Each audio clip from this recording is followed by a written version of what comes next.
प्रिय दर्शक और श्रोता बंधुगण, पवित्र श्रीराम नवमी अवसर में समस्त मोर प्रणाम, शुभेच्छा और शुभकामना।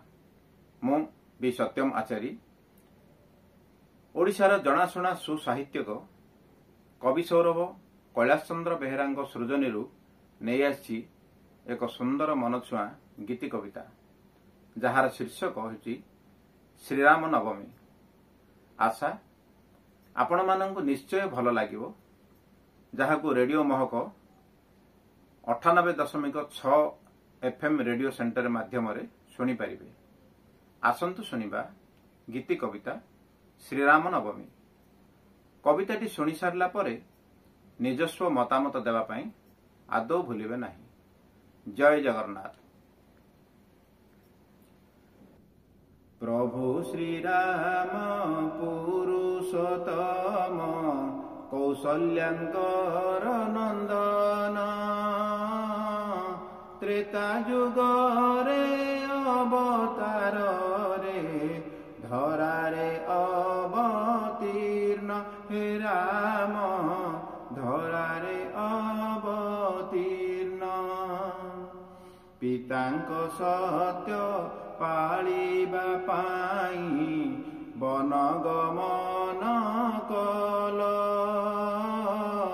अळी करिले सीता लक्ष्मण संगरे तांकु नेल हे राम, संगरे तांकु नेल।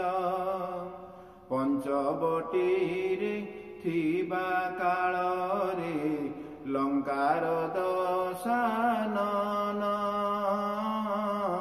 छद्मवेशरे सीतांकु नेई रखे अशोक वन हे राम, रखे अशोक वन।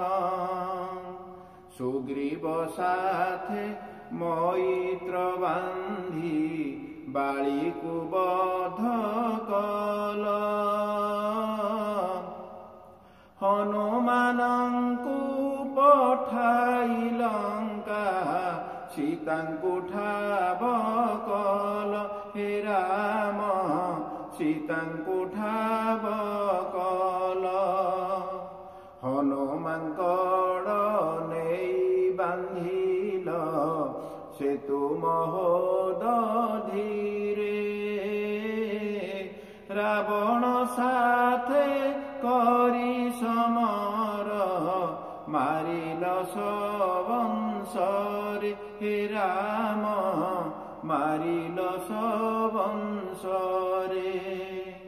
अयोध्या आसी प्रजा मानंकु पालिल स्नेह देई, रातिरे बुली खबर निय बेशकु बदलाई हे राम, बेशकु बदलाई। तुम आदर्श राज्य शासन श्रेष्ठ ए जगत रे, मानव जन्म कर उद्धार नमुछु श्रीपयरे हे राम, नमुछु श्रीपयरे हे राम, नमुछु श्रीपयरे। जय श्री राम।